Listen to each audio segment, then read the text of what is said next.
Soy Antonio de Vicente y desde hace más de 10 años ayudo a víctimas de relaciones tóxicas por medio de mi canal de YouTube. Desde hace 2 años he comenzado con talleres de autoestima que ya han ayudado directamente a más de 1000 personas. Con el afán de llegar a todas esas personas que necesitan ayuda pero que no pueden pagar este tipo de formación, he preparado un taller breve de 4 semanas de duración para aprender a gestionar nuestras emociones. Este es un aspecto esencial en las relaciones tóxicas en las que el chantaje emocional está a la orden del día. Lograr la autonomía emocional debe ser un objetivo para todos si queremos tener una vida feliz y no depender emocionalmente de los demás. Si estás interesado en recibir esta información, escribe al correo antoniodevicente24@gmail.com.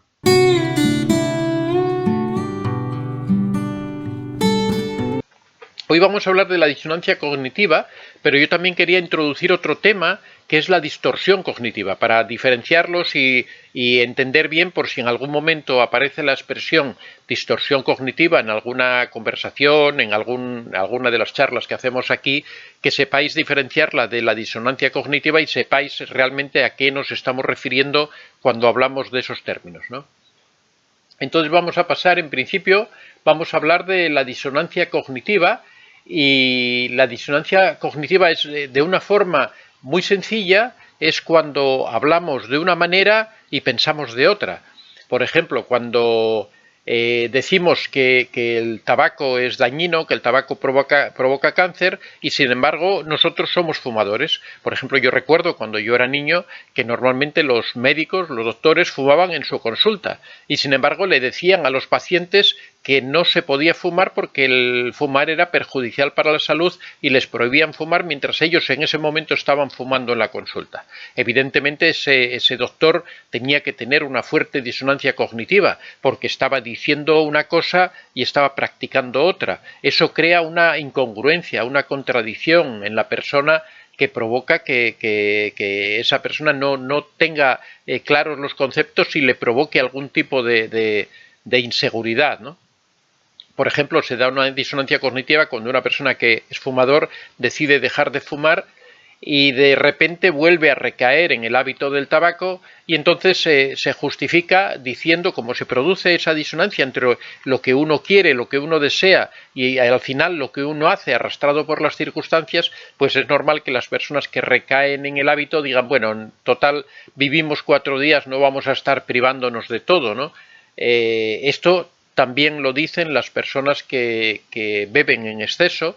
Te dicen cuando tienen estas conductas de los alcohólicos, por ejemplo, o simplemente personas que beben en exceso sin ser alcohólicos, cuando les dices, oye, pero ¿por qué te emborrachas con tanta frecuencia? ¿Por qué bebes sin control? ¿Por qué no lo haces de una forma más moderada y más sana, más saludable? Y te dicen, bueno, es que vivimos 4 días, realmente hay que aprovechar la vida. Realmente ahí existe una disonancia cognitiva, existe una contradicción entre lo que uno dice y lo que uno hace. El problema de las disonancias cognitivas es que crea una serie de inseguridades en la persona, crea dudas en la persona y de alguna forma reduce la autoestima, porque para una persona una disonancia cognitiva es una contradicción interna entre eso que ella considera que es lo correcto y después lo que en realidad hace o lo que en realidad vive, la experiencia que tiene. Si una persona considera que, por ejemplo, el tabaco, que era el ejemplo que estábamos poniendo, el cigarrillo es malo para la salud y él fuma, lo que está es como reconociendo que a pesar de que cree que el tabaco es malo, no es capaz de vencer ese hábito, con lo cual se siente incapaz de abordar esos retos. Esa inseguridad la va a extender a otras actividades de la vida, se va a sentir por esa disonancia cognitiva que está constantemente ahí machacándolo, se va a sentir incapaz de afrontar otros retos, como por ejemplo a lo mejor esmerarse más en su trabajo para conseguir un ascenso. Mientras que normalmente superar las disonancias cognitivas produce un refuerzo de la autoestima, porque uno siente que es capaz, con su voluntad, de romper esas contradicciones y de buscar esa congruencia en su propia vida.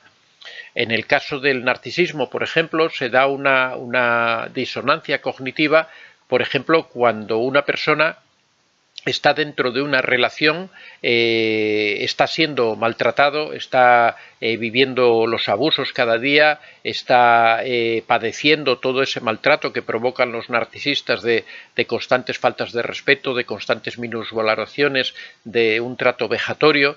Y sin embargo está tratando de encontrar una justificación porque por un lado es dependiente emocional, con lo cual por un lado ama a esa persona, tiene una imagen de esa persona muy elevada, pero por otro está viviendo la experiencia diaria de sufrir maltrato. Es incompatible el hecho de que una persona te ame, de que una persona sea maravillosa, que una persona sea un ángel de Dios y que por otro te esté maltratando, te esté abusando, te esté faltando al respeto constantemente.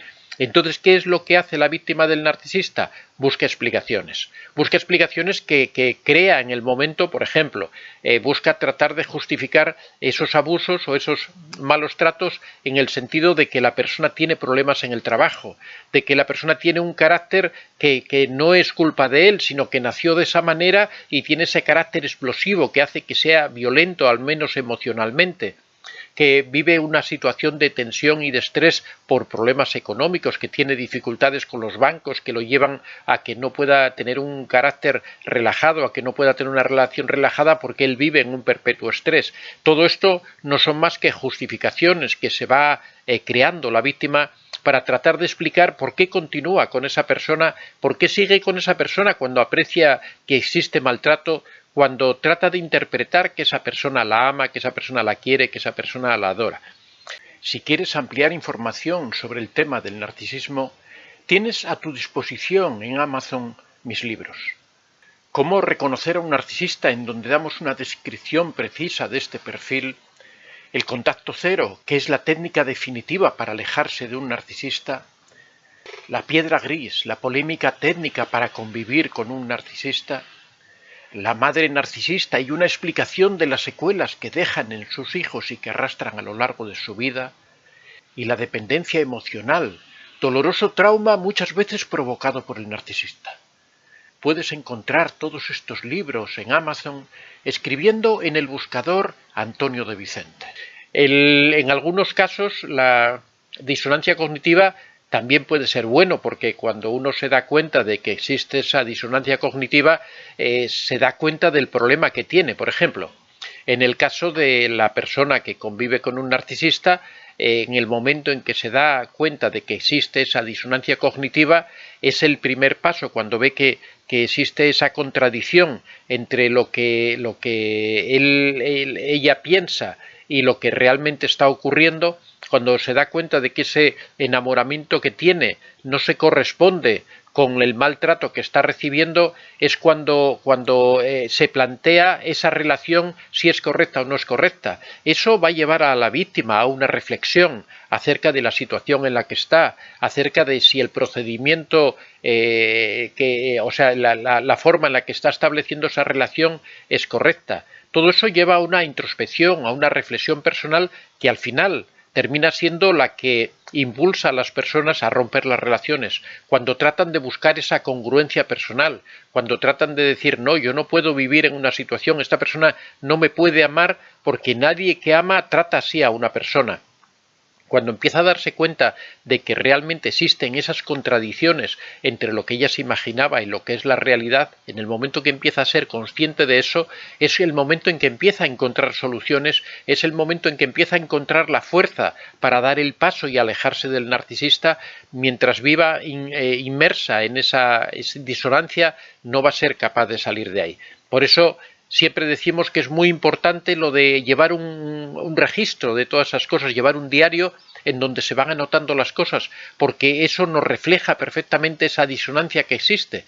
Cuando la víctima dice, no, es que en el fondo me ama, es que en el fondo va a cambiar, porque ahora mismo está atravesando una situación mala, pero él no es una mala persona, él es Bueno, esto lo dicen también, una disonancia cognitiva, por poner un ejemplo un poco exagerado, lo dicen las madres de los grandes asesinos, lo dicen las madres de los grandes criminales, que tienen esa imagen idealizada de un niño jovencito al que ellas criaron, al que ellas tuvieron a su lado, y no pueden, en su mente no existe el concepto de que su hijo sea una mala persona, de que su hijo sea un degenerado, de que su hijo sea un asesino, no cabe en su mente. Eso choca contra el principio de ser una madre, eso es una disonancia cognitiva bestial, gigantesca, y entonces muchas veces las madres de los grandes criminales los justifican, diciendo no, es que él mató a esta señora porque ella lo provocó, porque ella iba con minifalda y le provocó que saliera, que reaccionara él de esa manera, y buscan justificaciones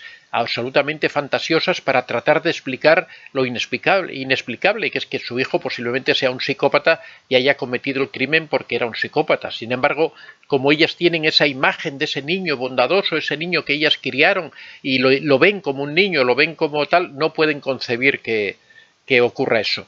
Otro caso también de disonancia cognitiva muy palpable es la madre de la mayoría de los niños, que cuando el niño se mete en problemas siempre son los amigos del niño los que lo influyen para que se metan problemas. Siempre dicen, no, claro, es que la culpa es de las compañías, la culpa es que se juntó con no sé quién, que fueron los que le arrastraron a delinquir, los que le arrastraron a comportarse mal, los que le arrastraron a actuar de esa manera. Eso es una disonancia cognitiva porque no quiere reconocer que realmente su hijo ha cometido un acto incorrecto, ha cometido un delito, ha cometido una falta, ha hecho algo que no debería haber hecho, y trata de buscar una disculpa atribuyendo eso que ha ocurrido a las otras personas para que su imagen de su hijo no se distorsione y no se rompa. Como digo, la disonancia cognitiva puede tener un cierto aspecto positivo cuando uno se da cuenta de que esa disonancia existe y trata de solucionarla. Cuando uno dice, existe una contradicción entre lo que yo pienso y lo que yo hago. No puede ser que si yo estoy en contra por ejemplo, yo estoy a favor del respeto por las personas, que yo falte el respeto a alguien. Si yo estoy en contra del tabaco, por ejemplo, o yo considero que el tabaco es perjudicial, es contradictorio que yo fume. Si yo considero que el estar borracho, el estar ebrio, el perder el control por el alcohol es algo triste y malo, es una incongruencia que yo después me emborrache. Ese tipo cuando uno se da cuenta de que existen esas distorsiones, cuando uno se da cuenta de que actúa de una forma diferente a como piensa, es cuando puede encontrar la solución a sus problemas. Mientras no se da cuenta, mientras vive inmerso en la disonancia, no puede solucionarlo porque busca explicaciones para justificarse. La clave es darse cuenta de que existe esa disonancia. Y por otro tema, otro aspecto aparte es la distorsión psicológica. La distorsión psicológica quiere decir que interpretamos mal la información. No tiene nada que ver con que exista una contradicción, sino en este caso lo que existe es una mala interpretación. Por ejemplo, una distorsión psicológica es la generalización. Por ejemplo, el alumno que hace un examen y le sale mal, preparó mal la asignatura, no le salió bien, y el alumno dice, bueno, es que yo no valgo para estudiar, es que yo esto de los estudios a mí no se me da bien, y lo dice a partir de un solo hecho, que es el caso de que ha suspendido un solo examen. Seguramente si hubiera sido otra materia en la que él hubiera tenido más interés, o que hubiera preparado con más tiempo, o que se hubiera dedicado más intensamente a ella, posiblemente la hubiera aprobado y no pensaría de esa manera. Por ejemplo, otro de los tipos de disonancia cognitiva es la abstracción selectiva, cuando nos concentramos selectivamente en alguno de nuestros defectos para tratar de explicar todo lo que ocurre por ese tipo. Ocurre mucho, por ejemplo, cuando una persona, por ejemplo, tiene algún problema físico y atribuye todas las cosas que le ocurren, todas las cosas malas, las atribuye a que es por ese problema físico. Imaginaros, por ejemplo, que una persona cojea y tiene dificultad para encontrar una novia. Y dice, claro, es que ¿quién va a querer a un cojo? Es que porque soy cojo, porque tengo problemas en una pierna, nadie me quiere. Cuando a lo mejor el problema es realmente que es una persona desagradable y que nadie lo soporta, que no tiene absolutamente nada que ver con su cojera. Por ejemplo, cuando se hace la personalización o la falsa atribución. es cuando suponemos que las cosas, que todo el mundo actúa en nuestra contra. Por ejemplo, si ocurre cualquier cosa, siempre pensamos que lo están haciendo en contra nuestra. Si resulta que un día llegamos al trabajo y alguien cerró la puerta, pensamos que lo hacen porque somos nosotros los que vamos a llegar y tratan de actuar en contra nuestra y nos tratan de molestar, cuando puede ser que haya sido una casualidad o que haya sido el viento el que haya cerrado la puerta. Bueno, estoy poniendo ese ejemplo, como podría poner otro ejemplo. Por ejemplo, otra distorsión cognitiva es la que se llama de maximización y minimación, que significa cuando vemos nuestros defectos como enormes y los de los demás como pequeños, o cuando vemos nuestras virtudes como muy pequeñas y las virtudes de los demás como muy grandes. Esas son distorsiones que se producen en la información que nosotros recibimos, en cómo la interpretamos, cómo manejamos esa información. Existen muchos tipos de distorsiones cognitivas y las distorsiones cognitivas en muchas ocasiones nos hacen interpretar mal la realidad, con lo cual podemos estar chocando continuamente, podemos estar teniendo problemas. Por ejemplo, otra distorsión cognitiva es la distorsión que sufren, por ejemplo, las personas depresivas. Las personas depresivas siempre ven todo desde una perspectiva pesimista. Eso es una distorsión cognitiva, porque las cosas que ocurren no tienen por qué ser todas pesimistas.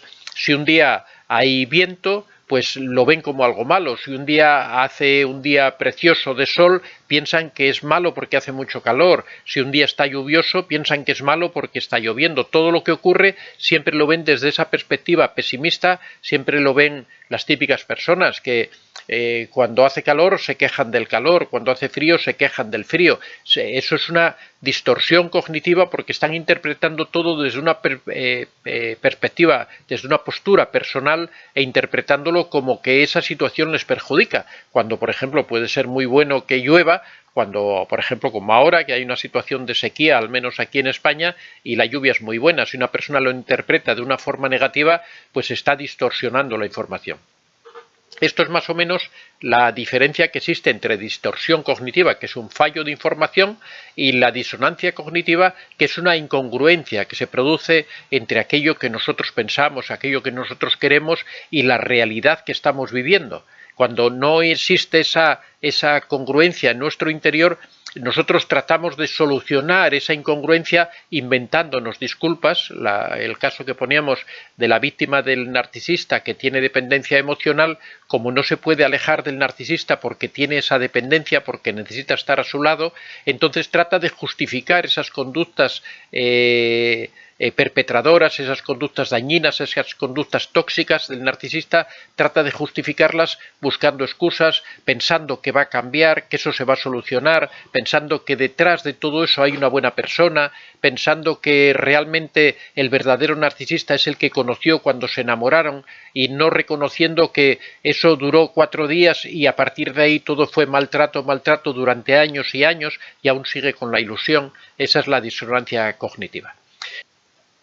Soy Antonio de Vicente. Si te ha gustado este vídeo, puedes dar a like, y si aún no estás suscrito, puedes hacerlo en la parte inferior. Si deseas hacer algún comentario o sugerir algún tema, puedes hacerlo en la casilla de los comentarios. Recuerda que este es un espacio abierto y que siempre son muy bien recibidos todas las experiencias que hayas tenido y todas las opiniones que tengas al respecto. Estaría encantado de que las compartieras con nosotros. Muchas gracias a todos y que seáis realmente muy felices.